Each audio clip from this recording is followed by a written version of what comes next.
خلوت میں خوش رہنے لگی اور لوگوں میں آتے جاتے اسے جھجک محسوس ہوتی۔ پھر یوں ہوا کہ رفتہ رفتہ اس نے میرے ساتھ آنا جانا ترک کر دیا۔ حالانکہ لوگوں کی نظریں میرے لیے کم مضحکہ خیز نہیں ہوتی تھیں، لیکن میں نے ہمیشہ خود کو کم تر محسوس کرنے کے بجائے تمہاری ماں کی سنگت میں خود پر فخر ہی کیا تھا۔ وہ چاہتی تو ان نگاہوں پر کبھی نظر نہ رکھتی، کبھی زمانے کی آواز پر کان نہ دھرتی، لیکن پتہ نہیں کیوں میری ذات کی کمی اس کے اندر کا شدید کمپلیکس بن گئی کہ چونکہ مجھے تمہاری ماں سے شدید محبت تھی اور میں اسے بہت عرصے تک ناخوش نہیں دیکھ سکتا تھا کہ جن لوگوں سے محبت کی جائے انہیں آزمانا یوں بھی اچھا نہیں ہوتا۔ میں نے اپنی محبت کے جواب میں اس سے کبھی محبت نہیں مانگی۔ اس کا ساتھ ہی میرے لیے سب سے بڑا انعام تھا۔ جب میں نے اس کے ساتھ میں کھنچاؤ محسوس کرنا شروع کیا تو چپ چاپ اسے خود سے علیحدہ کر دیا۔ زباریہ حیرانگی سے باغ کی شکل دیکھتی رہی۔ وہ جانے لگی تب میں نے اس سے ایک گزارش کی، جب تک زباریہ کے مستقبل کا کوئی فیصلہ نہیں ہو جاتا ہم دونوں زمانے کو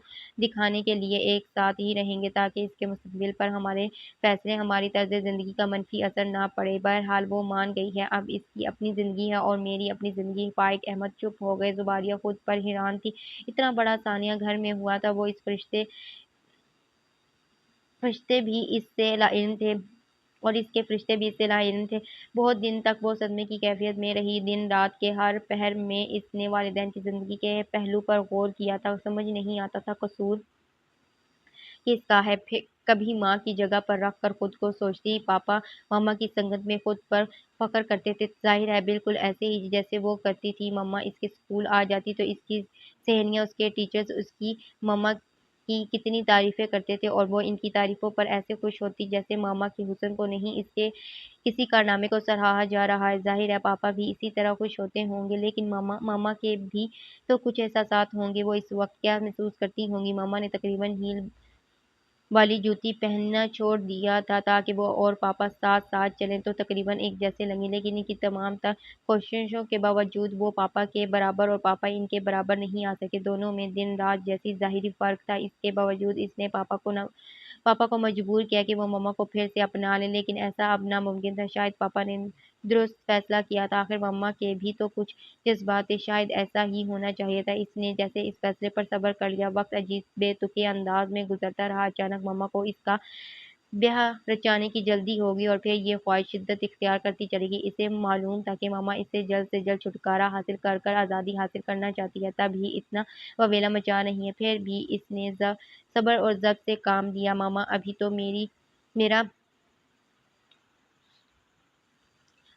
تو میرا ایف اے کا رزلٹ بھی نہیں آیا، ابھی اتنی جلدی کیا ہے؟ رشتہ اچھا ہے بیٹا، شادی 2-3 سال کے بعد رکھ لیں گے، فی الحال تم حمید تو بھرو۔ لیکن کامران کا نام سن کر وہ ہتے سے اکھڑ گئی۔ ماما کامران کی خوبیاں بیان کر رہی تھی اور وہ گنگ سی بیٹھی تھی۔ ماما نے اسے سوچنے کا کہا تھا۔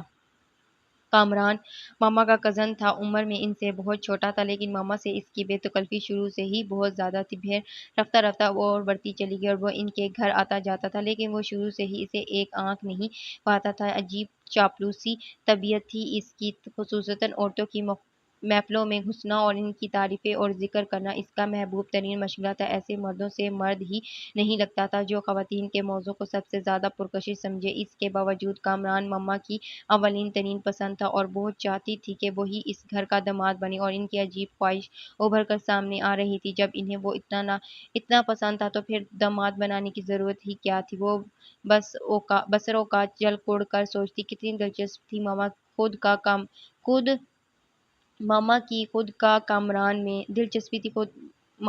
کی خود کو کامران میں۔ وہ کس قسم کے رشتے کو تشکیل دینا چاہتی تھی؟ یہ کون سی ڈھکی چھپی خواہش ہے جس کی زنجیر وہ مجھے بنا رہی ہے؟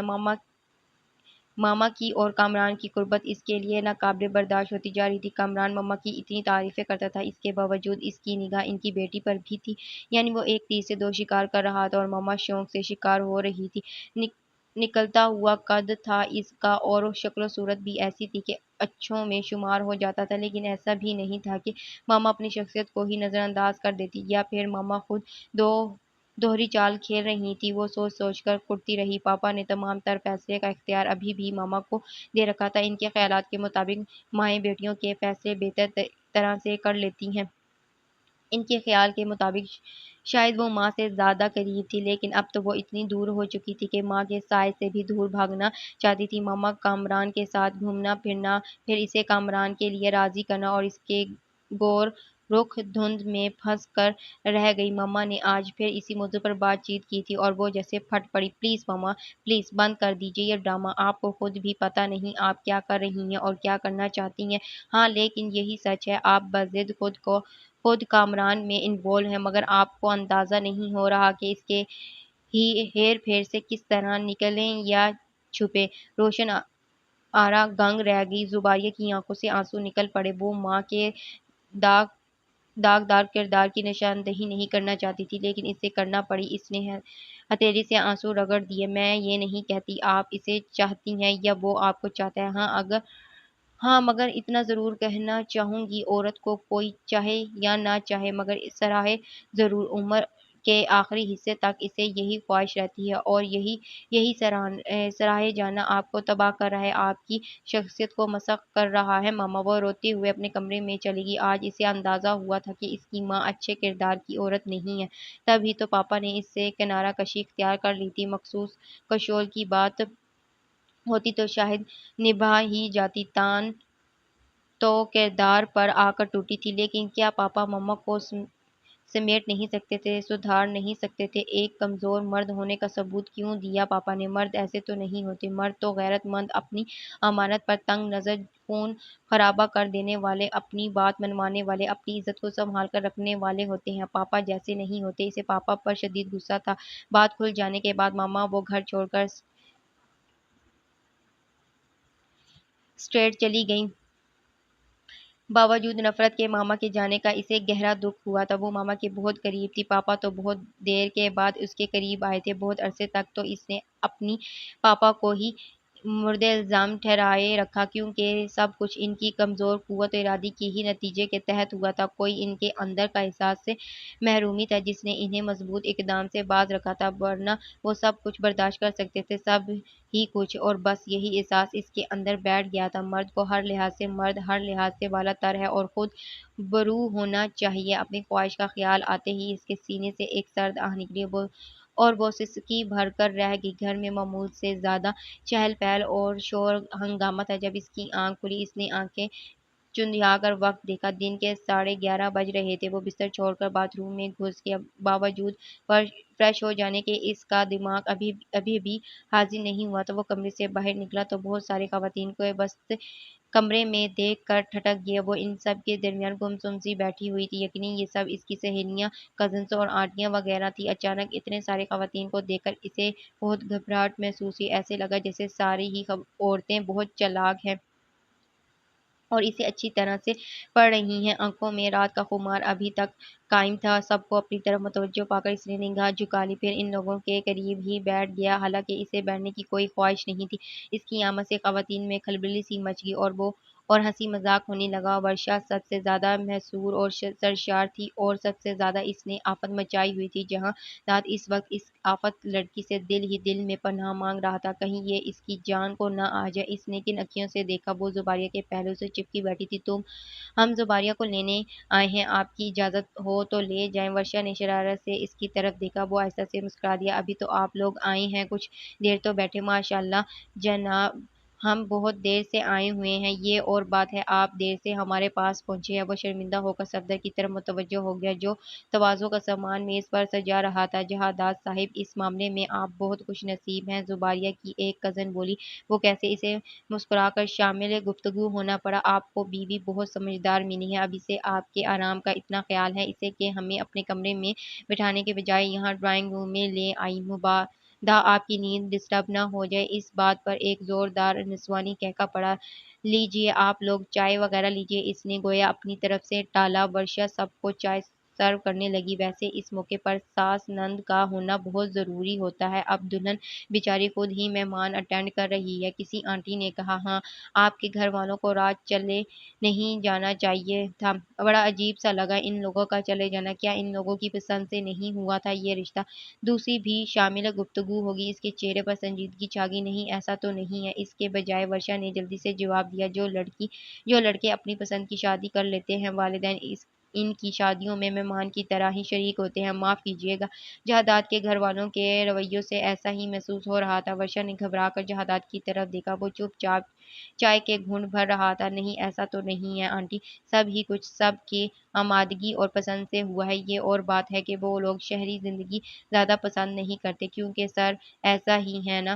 ورشا نے جہادات کی طرف دیکھا تو وہ ہنس پڑا۔ آپ اب بھی مجھے سر کہہ کر ہی مخاطب کریں گی، حالانکہ اب ہمارا رشتہ خاصا تبدیل ہو گیا ہے۔ زباریہ نے بے انتہا چونک کر جہادات کی طرف دیکھا اور پھر دوسرے ہی لمحے نگاہیں جھکا لیں۔ جس رشتے کو آپ نے خود قبول نہیں کیا، دوسروں پر کس حیثیت سے لاگو کریں گے؟ زباریہ کرب سے سوچ کر رہ گئی۔ ورشا کھسیا کر ہنس پڑی۔ آئی ایم سوری، بس عادت پڑ گئی ہے آپ کو سر سر کہنے کی، اسی لیے دوسرے کسی رشتے کا خیال ہی نہیں آیا۔ کہیں زباریہ کو تو یہ عادت نہیں ہے؟ زباریہ کی آنٹی نے چٹکلا چھوڑا اس طرح جیسے گھیرے میں لے لیا ہو۔ جہادات ہنس پڑا۔ ابھی عادت ایک دوسرے پر منکشف نہیں ہوئی۔ زباریہ کا دل جیسے کسی نے نوچ لیا ہو۔ اس سے بڑھ کر بھی ابھی کچھ اور مجھ پر منکشف کرنا باقی ہے۔ مان لیں اگر زباریہ نے بھی آپ کو سر ہی کہا، تب اس کے کزنز نے جان بوجھ کر مزہ لیا، تب تو مجھے سر بننا ہی پڑے گا۔ اس نے چہرے پر رعب لا کر کہا۔ سب ہنس پڑے۔ اچھا بیٹا، اب ہمیں اجازت دو، چلتے ہیں۔ ورشا کی امی اٹھ کر کھڑی ہوئیں، باقی سب نے بھی ان کی پیروی کی۔ باری باری سب نکل گئیں۔ خدا حافظ جیجو جی، آخر میں ورشا نے شرارت سے کہا۔ جیجو جی؟ اس نے آنکھیں نکالیں۔ ورشا ہنس پڑی۔ اب یہ تو میں اپنی سہیلی سے پوچھ کر فیصلہ کروں گی کہ آپ کو جیجو جی بنانا زیادہ مناسب ہے یا آپ دولہا بھائی ہی ٹھیک رہیں گے۔ جہادات اس کی شرارت پر ہنس پڑا اور وہ یوں ہی ہنستے مسکراتے گھر سے نکل گئے۔ پاپا سے مل کر اس نے اپنے حوصلوں کو کتنا آزمایا تھا کہ ایک آنسو بھی ان کے سامنے گرنے نہیں دیا تھا، اور وہ کتنی بے کلی سے پوچھ رہے تھے، تم خوش تو ہو نا میری جان؟ ان کے لہجے میں بے پناہ اندیشے ناچ رہے تھے۔ کئی فکریں، کئی بے چینیاں دل میں کلبلا رہی تھیں، اور وہ سب سمجھ سکتی تھی کہ انہیں اندیشوں نے کیوں گھیر رکھا ہے۔ بس اسے تو اپنی طرف سے انہیں مطمئن کرنا تھا۔ ہر ممکن طریقے سے وہ واقعی خوش ہے۔ اور پھر وہ جیسے شانت ہو گئے تھے۔ سب لوگوں کے چلے جانے کے بعد ورشا اسے اس کے کمرے میں لے آئی۔ وہ بے حد مشتاق تھی یہ جاننے کے لیے کہ اسے رہنمائی میں کیا تحفہ ملا ہے۔ آخر تمہیں اتنی بے چینی کیوں ہے؟ زباریہ تعصب سے مسکرا کر بولی۔ ورشا اس کے قریب دھرنا مار کر بیٹھ گئی۔ رہنمائی میں دیا گیا تحفہ نئے ہمسفر کی طرف سے پہلا باضابطہ اظہار کہلاتا ہے، یعنی دینے والے کی شخصیت کی عکاسی کرتا ہے۔ انسانی رویوں پر نفسیات کا مشاہدہ اس معاملے میں کہتا ہے جو مرد رہنمائی میں اپنی بیوی کو زنجیر پہناتے ہیں وہ بیویوں کے لیے حاکم قسم کے مرد ثابت ہوتے ہیں، لیکن اس تعلق کو تمام عمر نبھاتے بھی ہیں۔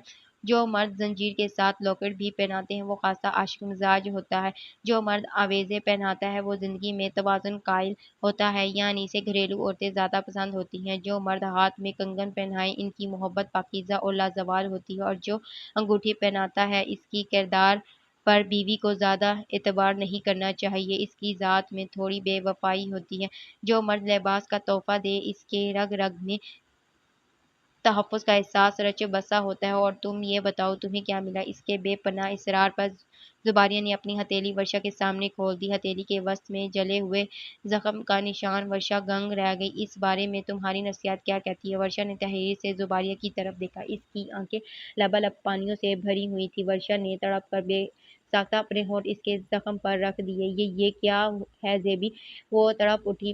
یہ اس کی تکلیف کا احساس اسے اپنے وجود میں محسوس ہونے لگا، اور پھر دوسرے ہی لمحے اسے اپنے سینے سے لگا لیا۔ زباریہ اس کا لمس پاتے ہی نئے سرے سے بکھر گئی۔ وہ اچھے آدمی نہیں ہے ورشا، وہ بالکل اچھے آدمی نہیں ہے۔ وہ پھوٹ پھوٹ کر رو دی، یہاں تک کہ وہ سب کچھ کہہ گئی جو اسے نہیں کہنا چاہیے تھا۔ ورشا بڑھتے حیرت میں مبتلا تھی۔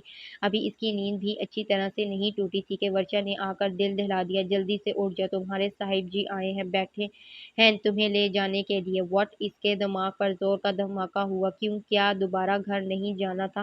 ورشا کو اس کی بات پر غصہ آیا۔ زباریہ نے چونک کر اس کی شکل دیکھی۔ وہ سخت خفا اور بے بس دکھائی دے رہی تھی۔ دل چاہتا تھا نواب صاحب کے ہوش ٹھکانے لگا دوں، بڑے معزز بن کر آئے ہیں، ایسا سیدھا کروں گی چھٹی کا توت یاد آ جائے گا۔ بدتمیز شخص! افسوس کی بات ہے ابھی تک اپنے ارادے پر عمل نہیں ہے۔ زباریہ نے اس کے پھولے ہوئے چہرے کی طرف دیکھا، یوں ہوئے چہرے کی طرف دیکھا جیسے اس کی اور اپنی بے بسی پر ایک ساتھ ہنس رہی ہو۔ کیا کروں، رشتہ ہی ایسا ہے، ورنہ میں 1 منٹ میں سیدھا کر کر رکھ دیتی انہیں۔ امی کہتی ہیں جس شخص کو ایک بار بیٹی دے دی جاتی ہے ساری عمر کی عزت اس کے ساتھ باندھ دی جاتی ہے۔ اپنی عزت کی خاطر اسے تمام تر اچھائیوں اور برائیوں سمیت ہمیں قبول کرنا ہی پڑتا ہے۔ یہ زندہ انسانوں کے فیصلے ہیں، کوئی گڈا گڈی کا کھیل نہیں۔ بعض اوقات آنکھ میں دیکھی مکھی بھی نگلنی پڑتی ہے صرف عزت کی خاطر۔ زباریہ کو اپنی ماں کا خیال آ گیا اور اس کے دل سے گہری سرد آہ نکلی۔ ہر ماں کا اپنا اپنا نظریہ ہوتا ہے، لیکن بیٹیوں کے معاملے میں تمام ماؤں کے نظریات ایک جیسے ہوتے ہیں، اور ویسے بھی میری امی تو تجربہ کار عورت ہے۔ زباریہ تعصب سے ہنس پڑی۔ ورشا نے اس کی طرف دیکھا۔ یوں پڑے رہنے سے کام نہیں چلے گا، فٹافٹ اٹھو اور 10 منٹ میں تیار ہو جاؤ، انکل نے سختی سے تاکید کی ہے۔ دیر نہیں ہونی چاہیے، ویسے بھی وہ کافی دیر سے بیٹھے ہوئے ہیں اور میں مہمان نوازی کے 2 راؤنڈ مکمل کر چکی ہوں۔ مگر ورشا میں کیسے چلی جاؤں؟ اسے رونا آ گیا۔ ورشا بھی کچھ دیر تک خاموش بیٹھی سوچتی رہی، پھر بولی اب یوں رکنا بھی تو مناسب نہیں ہے، انکل وجہ پوچھیں گے، بات بڑھ گئی پھیل گئی، انہیں دکھ ہوگا، تمہیں جاننا ہی ہوگا، مگر میں نہیں جاؤں گی۔ وہ تقریباً رو پڑی۔ ورشا اس کے قریب آ گئی۔ ہو سکتا ہے آج حالات مختلف ہوں، انہیں اپنے کل کے رویے پر یقیناً شرمندگی ہو، تب ہی تو لینے آئے ہیں، اور پھر وہ ایک پڑھے لکھے شخص ہیں۔ یہ غیر مہذب حرکت ان کی شخصیت کا خاصہ نہیں لگتی۔ تم جاننے کی کوشش کرو کہ وہ ایسا کیوں کر رہے ہیں۔ ظاہری سی بات ہے میں انہیں پسند نہیں ہوں، وہ زباریہ نے چڑھ کر کہا۔ اتنی پیاری لڑکی کو کوئی پاگل بھی ناپسند نہیں کر سکتا۔ میں آج تمہیں اتنا پیارا تیار کر کے بھیجوں گی، وہ واقعی تمہیں دیکھ کر بے ہوش ہو جائیں گے اور ساری خفگی سارا غصہ بھلا دیں گے۔ چلو اٹھو فٹافٹ۔ نہیں میں نہیں جاؤں گی۔ زباریہ ٹس سے مس نہیں ہوئی۔ اسی لمحے فائق احمد خود کمرے میں آ گئے۔ کیا بات ہے زوبی بیٹا، آپ ابھی تک تیار نہیں ہوئی؟ ورشا بیٹا تم نے بہن کو بتایا نہیں تھا؟ وہ اسے تسلی سے لیٹا دیکھ کر کچھ فکر مند ہوئے۔ انکل یہ سو رہی تھی، بس اسی لیے دیر ہو گئی۔ آپ چلیں، بس ہم ابھی آتے ہیں۔ اوکے، زیادہ دیر نہیں ہونی چاہیے۔ وہ واپس چلے گئے۔ زباریہ نے ورشا کی طرف بے حد بے بسی سے دیکھا، پھر آنسو صاف کرتے ہوئے توات کرہا بستر چھوڑ دیا۔ اس کی تمام تر تیاریوں میں ورشا کی کوشش، التجاؤ اور دھمکیوں کا اثر تھا۔ اس نے گمسم سے انداز میں آئینے یہ آخری نگاہ ڈالی۔ بلیک جارجٹ کے متحاشی والی ساڑی، ہم رنگ ہاف سلیو لیس بلاؤز، سادہ نفیس جویلری اور رات کے مناسبت سے میک اپ۔ پیار آ رہا ہے نا خود پر؟ ورشا برابر میں آ کر کھڑی ہوگی۔ زباریہ نے کھوئے کھوئے سے انداز میں ورشا کی طرف دیکھا۔ کل کیا میں بہت بری لگ رہی تھی جو انہوں نے میرے ساتھ ایسا بدسلوک کیا؟ ورشا لاجواب ہو گئی۔ زباریہ کے آنسو نکل پڑے۔ دیکھو زباریہ، اگر تم نے پھر سے یہ مینا بہانا شروع کی نا، میں کسی کا لحاظ نہیں کروں گی، ابھی جا کر لڑ پڑوں گی ان سے، بھلے تمہارے ساتھ پھر کچھ بھی ہو، پھر مجھے پھاپے کٹنی مت کہنا۔ زباریہ نے آنسو صاف کرتے ہوئے مسکرا کر ان کی طرف دیکھا۔ ساڑی کا پلو سمیٹ لیا۔ پاپا کے سامنے میں اس دنیا میں جاؤں گی؟ اسے اپنے ننگے بازو پر شرمندگی ہوئی۔ ورشا نے شال اس کے کاندھے پر ڈال دی۔ اب تو کوئی اعتراض نہیں ہے نا؟ زباریہ تشکر سے ہنس دی۔ دونوں ساتھ ساتھ باہر آ گئیں۔ جہاداد، فائق احمد اور ایک دوسرے سے محو گفتگو تھے، شاید سیاست پر بات چیت ہو رہی تھی۔ وہ نکھرا ستھرا ان کے مقابلے بیٹھا تھا، کس قدر تہذیب سے شائستگی گفتگو کر رہا تھا۔ یہی تو خواب دیکھا تھا اس نے، پھر تعبیر اس قدر الٹ کیوں ہوئی؟ اس کے دل پر گھونسا سا لگا۔ لیجیے سر، آپ کی مسز حاضر ہیں۔ نہ چاہتے ہوئے بھی ورشا کا لہجہ کھردرا ہو گیا تھا۔ جہاداد نے چونک کر اس کی طرف دیکھا۔ اس کے چہرے پر بہت ساری شکایات درج تھی۔ اس کا مطلب تھا زباریہ نے اسے سب کچھ بتا دیا تھا۔ اس نے زباریہ کی طرف دیکھا تو گنگ رہ گیا، پھر دوسرے ہی لمحے اس نے نگاہیں پھیر لیں، پھر اجازت طلب کرتے اٹھ کھڑا ہوا۔ اچھا سر، اجازت دیجیے، چلتے ہیں۔ بھائی یہ کیا مصیبت ہے؟ وہ تمہیں سر، تم مجھے سر؟ کیا ہم نے ابھی تک نئے رشتے قبول نہیں کیے؟ یہ کیا اجنبیت ہے؟ فائق احمد برا مان گئے۔ جہاداد باری باری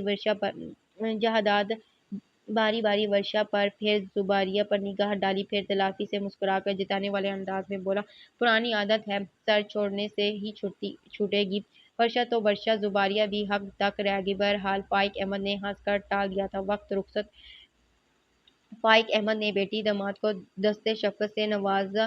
دونوں آگے پیچھے گھر سے نکل گئے۔ راستہ خاموشی سے طے ہو رہا تھا۔ زباریہ نے ابھی تک اس اس سے کوئی بات نہیں کی تھی۔ اس کا خیال تھا کہ وہ خود کوئی بات کرے گا، لیکن وہ بے حس پتھر کی طرح بیٹھا تھا، نہ اس پر نگاہ ڈالی تھی نہ ہی کوئی بات کی تھی۔ زباریہ نے کن اکھیوں سے دیکھا، کل کے رویے کا اس کے چہرے پر کوئی تاثر نہیں تھا، نہ شرمندگی نہ افسوس۔ اس کی روح کانٹوں کے جھاڑ میں الجھنے لگی، ذلت کا احساس دل ہی دل میں کچوکے دے رہا تھا کہ وہ اس کے ساتھ کیوں چلی آئی اور کس خوش فہمی کے تحت چلی آئی۔ وہ تو اس طرح بیٹھا تھا جیسے وہ جو کچھ بھی کر رہا ہے بالکل ٹھیک ہے، کوئی مرد اس قدر بے حسی کا مظاہرہ بھی کر سکتا ہے، اس کے گمان میں بھی نہ تھا۔ زباریہ کو اپنی بے قدری پر رونا آ گیا، لیکن اس نے دن ہی دن میں خود کو ڈانٹا کہ وہ آج بالکل نہیں روئے گی، کم سے کم اس کے سامنے تو بالکل نہیں۔ اس نے گھر کے سامنے گاڑی روک لی۔ زباریہ اس سے پہلے اتر کر اندر چلی گئی۔ راستے بھر جس طرز عمل کا اس نے مظاہرہ کیا تھا، اچھا سلوک اس کے ساتھ نہیں کر سکتا۔ ہر طرح کی خوش فہمی دم توڑ چکی تھی۔ اس نے گھر میں داخل ہوتے ہی سب سے پہلے یہی سوچا تھا، وہ آج جائے گی جو اس بھیڑیے کی خلوت گاہ ہے۔ اس نے آنا فانن سارے گھر کا جائزہ لے ڈالا۔ اس کی ذاتی بیڈ روم کے علاوہ ڈرائنگ روم، کچن، اسٹور، صد شکر ایک کمرہ اور بھی تھا جو اس کے کمرے کے ساتھ ہی تھا۔ اس نے تشکر بھرا سانس خارج کیا، لیکن دوسرے ہی لمحے پھر مایوسی ہو گئی۔ اس کمرے میں بستر نام کی کوئی چیز نہیں تھی جس پر وہ جیسے تیسے رات گزار لیتی۔ اس نے ساڑی کا پلو سمیٹا، پھر بھاگ کر اس کے کمرے میں آئی، بیڈ پر سے ایک تکیہ اٹھایا، پھر کمبل سمیٹا اور ایک عدد چادر کھینچی۔ اتنی ساری چیزیں اور کوفت زدہ لباس، ساڑی جس میں وہ پہلے ہی الجھن محسوس کر رہی تھی، کیا یہ بہتر نہیں تھا کہ وہ سب سے پہلے اپنا لباس تبدیل کر لیتی؟ باری باری وہ سب چیزیں اپنے کمرے میں رکھ آئی، پھر جلدی جلدی سینڈل اتارے۔ اب بھاگنے دوڑنے میں کوئی مشکل درپیش نہیں تھی۔ پھر وہ واپس اس کمرے میں آئی اور وارڈروب کھولا، اپنا ایک ہلکا پھلکا سا جوڑا نکالا، اسے سینے سے لگا کر مڑی، لیکن دوسرے ہی لمحے اس کے قدم زمین میں جم گئے۔ وہ کمرے سے باہر نکلنا چاہتی تھی، وہ دروازے میں آہستہ تھا۔ زباریہ نے نفرت سے نگاہیں پھیری، وہ بالکل کل والی پوزیشن میں آ چکا تھا۔ میرے راستے سے ہٹ جائیں، اس نے سلگ کر کہا۔ جائیداد نے اس کے ہاتھ سے کپڑے لے کر دور پھینک دیے۔ چلی جانا، مگر ابھی نہیں۔ زباریہ غصے سے کانپ اٹھی، اس کا ہاتھ جھٹک کر بولی، جب آپ کو مجھ سے محبت نہیں تو پھر یہ تعلق بھی زبردستی نبھا نہیں سکتا۔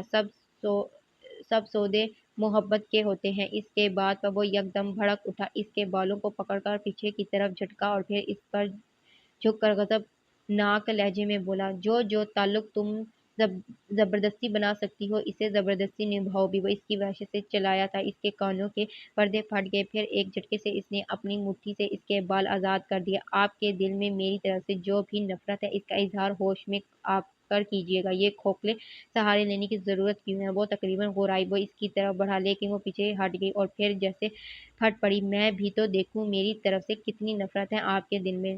انتقام کی کیا حد ہے؟ ہر طرح کا ظلم سہہ جائے گی زباریہ احمد، مگر یہ بے خبری کی موت نہیں، سمجھے آپ؟ ہمت ہو تو کبھی ہوش میں آ کر نفرت کا اظہار کیجیے گا مجھ سے، ملک صاحب، ہوش میں آ کر۔ دوسرے ہی لمحے جہادات کا زناٹے دار تھپڑ اس کی زبان بند کر گیا۔ زیادہ بکواس پسند نہیں ہے مجھے، وہ غرایا اور وہ جیسے جہنم میں جا پڑی۔ اس نے لبالب پانیوں سے بھری نگاہ اٹھائی، وہ بالکل دھت تھا، اسے خود خبر نہیں تھی کہ وہ کیا کر رہا ہے۔ اس کی طرف دیکھ کر زباریہ نفرت سے ہنس پڑی، تکلیف دیکھ کر شوق نظارہ کی صلاحیت تو پیدا کیجیے پہلے، تاکہ زخم سہنے میں مجھے بھی لطف آئے اور آپ کو بھی۔ وہ کمرے سے باہر نکلنے لگی، لیکن دوسرے ہی لمحے جہادات نے اس کی ساڑی کا پلو پکڑ لیا، لیکن اس کے ساتھ ہی وہ خود بری طرح سے لڑکھڑایا اور اگلے ہی لمحے کسی شکستہ دیوار کی طرح بستر پر ڈھیر ہو گیا، جیسے کوئی بلائے ناگہانی ٹل گئی ہو۔ کچھ اسی کیفیت میں زباریہ نے اس کے مدہوش وجود کو دیکھا، پھر بڑی احتیاط سے اس کا بازو اپنی گردن پر سے ہٹایا اور سیدھی ہو بیٹھی۔ وہ اندھے منہ پڑا ہوا تھا اور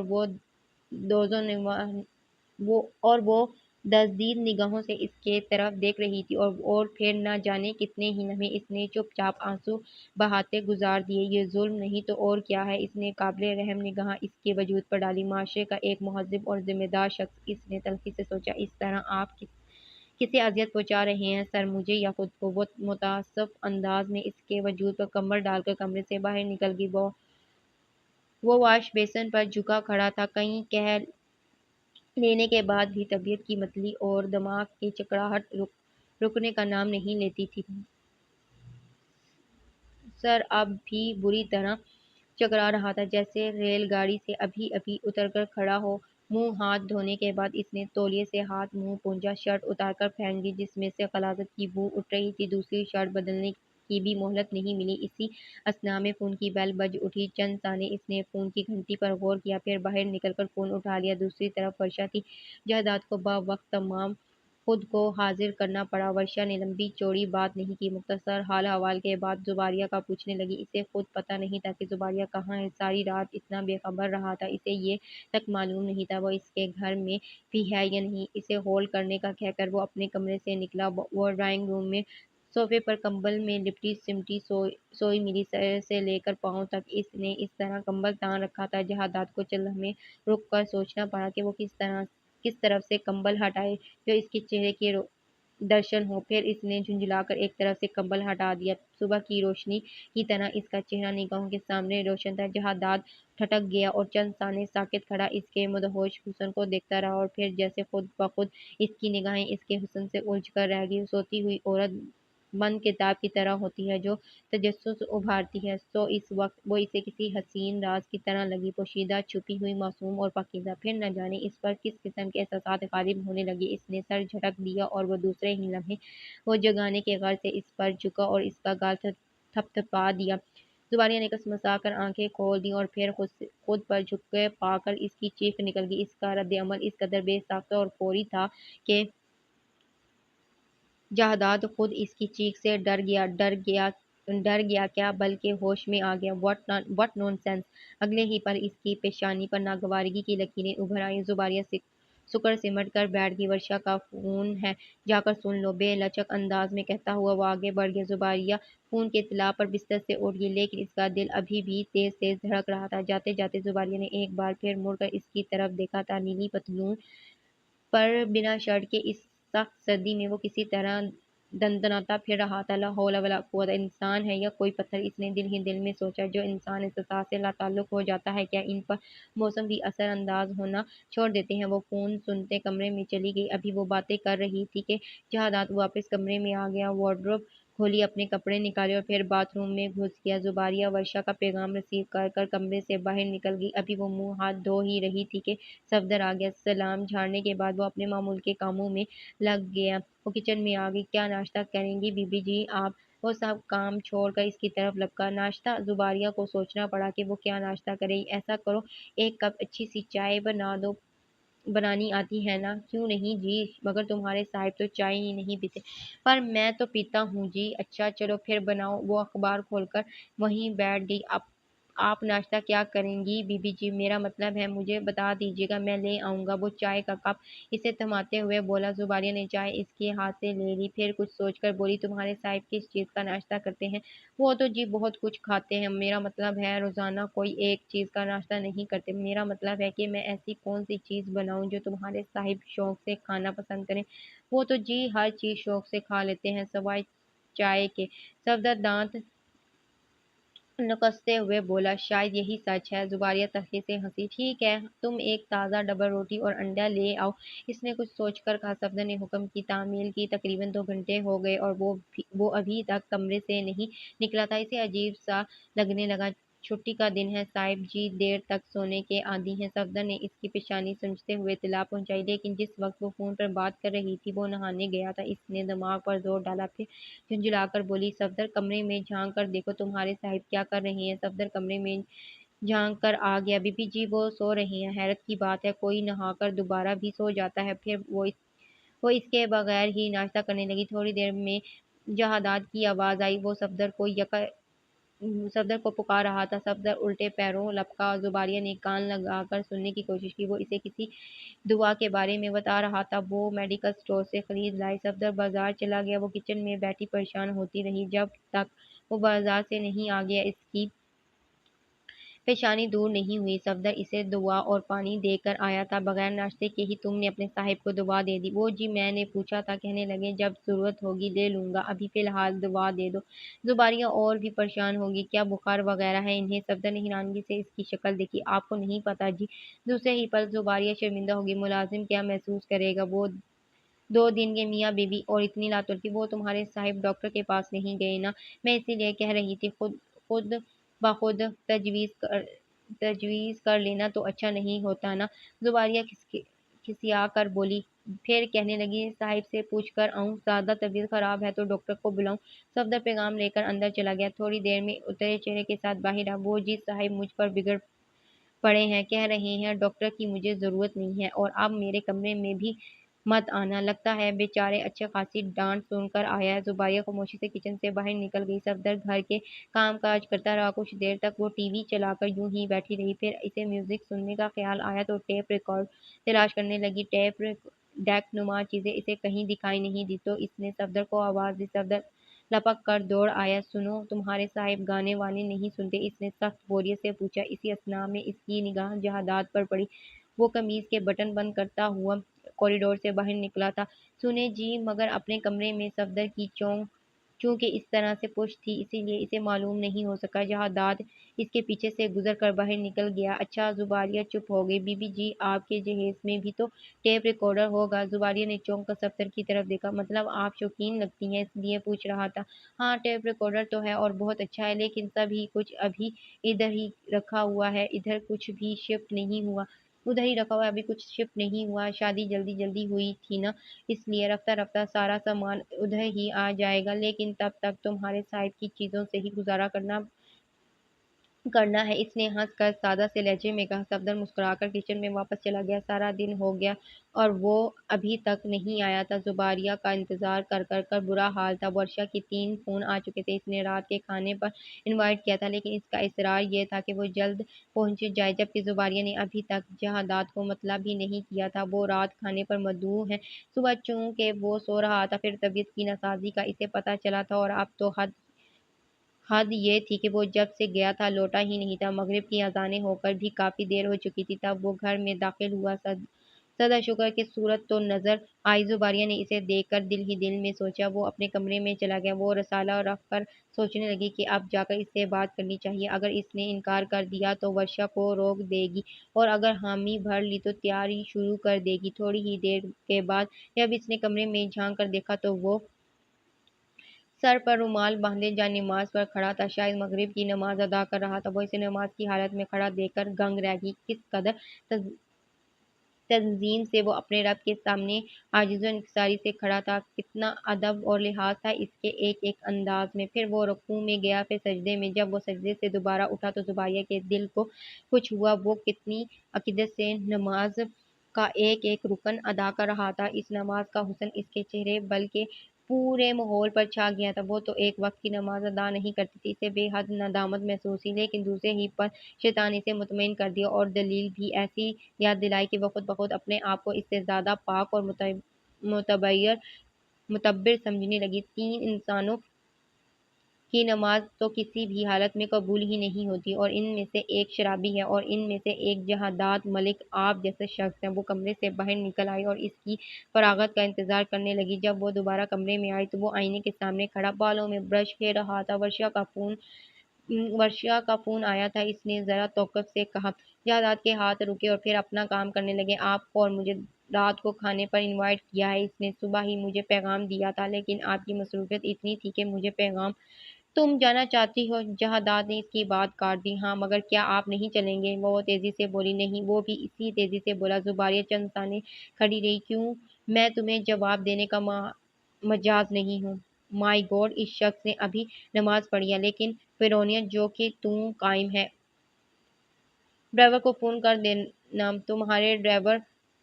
تمہارا ڈرائیور تمہیں چھوڑ آئے گا۔ اگر میں آپ کے ساتھ چلنا چاہوں تو؟ میرا اور تمہارا ایسا کوئی رشتہ نہیں ہے۔ وہ برش پھینک کر سکون سے بستر میں گھس گیا۔ زباریہ سلک کر رہ گئی۔ تو پھر کس قسم کا رشتہ ہے ہمارا؟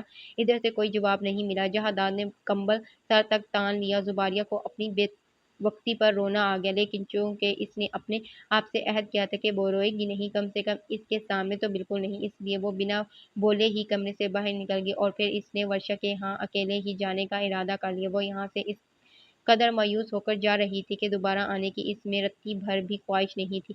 وہاں جا کر سب لوگوں کو مطمئن کرنا اس کے لیے پرسرار سے کم نہیں تھا، لیکن پھر بھی وہ چلی گئی۔ ورشا کے گھر والے ان دونوں کے انتظار میں تھے، لیکن اسے اکیلا دیکھ کر تقریباً سب ہی کو مایوسی اور حیرانی ہوئی اور اسے جھوٹ موٹ کا جواز گھڑنا پڑا کہ وہ اچانک کام کے سلسلے میں شہر سے باہر چلے گئے ہیں، اسی لیے مجھے اکیلا آنا پڑا۔ ورشا سمجھ گئی تھی کہ یہ جھوٹ ہے، لیکن باقی سب مطمئن ہو گئے۔ رات کھانے کے بعد اس نے وہیں رہنے کا فیصلہ کر لیا اور ایک رات اور پورا دن بالکل پر لگا کر اڑ گیا۔ اگلے روز شام کو ہی پاپا کا فون آ گیا۔ وہ بے حد پریشان تھے۔ ان کا فون سن کر اس کے خود ہاتھوں کے طوطے اڑ گئے۔ انہوں نے بتایا کہ جہادات کی طبیعت بہت خراب ہے۔ صفدر کا فون شام کو ہی آیا تھا میرے پاس، تب سے اب تک میں یہیں ہوں، انہوں نے بتایا۔ مگر انہیں ہوا کیا ہے؟ وہ روحانسی ہو گئی۔ ڈاکٹر کہہ رہے ہیں کہ فوڈ پوائزننگ ہے یا اس نے کوئی زہریلی یا نشہ آور چیز کھا لی ہے، وہ فکر مندی سے بتا رہے تھے۔ زباریہ کے سر پر دھماکہ ہوا۔ وہ نہیں چاہتی تھی کہ اس کے باپ پر یہ راز کھلے۔ نہیں پاپا، بھلا وہ کیا کھا سکتے ہیں؟ شاید فوڈ پوائزننگ ہوا ہو۔ کل تک تو ٹھیک ہی تھے۔ ہاں، میرا بھی یہی خیال ہے۔ بہرحال تم فکر نہیں کرنا، ڈرائیور کے ساتھ ابھی گھر آ جاؤ۔ میں آ رہی ہوں پاپا۔ اور جب وہ گھر آئی تو وہ دو کمبل اس کے جسم پر ڈالے ہوئے تھے اور وہ مدہوش پڑا تھا۔ ایک ہاتھ میں ڈرپ کی سوئی لگی ہوئی تھی اور دوسرے ہاتھ کے نبض ڈاکٹر چیک کر رہا تھا۔ پاپا اس کے ساتھ ہی بیٹھے تھے۔ صفدر ہراساں اور پریشان کر رہا تھا۔ اس نے بکھلا کر پاپا کی طرف دیکھا۔ فائق احمد نے اسے پیار کر کر اپنے پاس بٹھا لیا۔ چند ثانیے وہ اپنے سے چمٹی خوف زدہ سی یوں ہی بیٹھی رہی، جیسے اس کے سب سے مہنگی، سب سے پسندیدہ چیز کو خود اسی سے نقصان پہنچ گیا ہو۔ اچھا فائق صاحب، مجھے اجازت دیجیے۔ یہ ڈرپ 1 گھنٹے تک مکمل ہو جائے گی۔ اس کے ساتھ ہی ٹمپریچر بھی اب آہستہ آہستہ نیچے آ رہا ہے۔ ڈرپ کے بعد آپ انہیں ہر 4 گھنٹے کے بعد دوا دیتے رہیے گا۔ زباریہ تیزی سے اس کے قریب آ گئی۔ اس نے پیشانی کو ہاتھ لگایا۔ وہ انگاروں کی طرح دہک رہا تھا اور اگر بخار زیادہ تیز ہونے لگے تو آپ ٹھنڈے پانی کی پٹیاں رکھتے رہیے گا۔ گھبرانے کی کوئی بات نہیں ہے، ڈاکٹر نے مڑ کر کہا۔ فائق احمد ساتھ ساتھ اسے باہر تک چھوڑنے چلے گئے۔ ان کے ساتھ صفدر بھی باہر چلا گیا۔ جی تو ہم اس کو یہیں پہ سٹاپ کرتے ہیں، باقی کا ہم نیکسٹ پارٹ میں کمپلیٹ کریں گے۔ مجھے اجازت دیں، مجھے اپنی دعاؤں میں یاد رکھیے گا۔ اللہ حافظ۔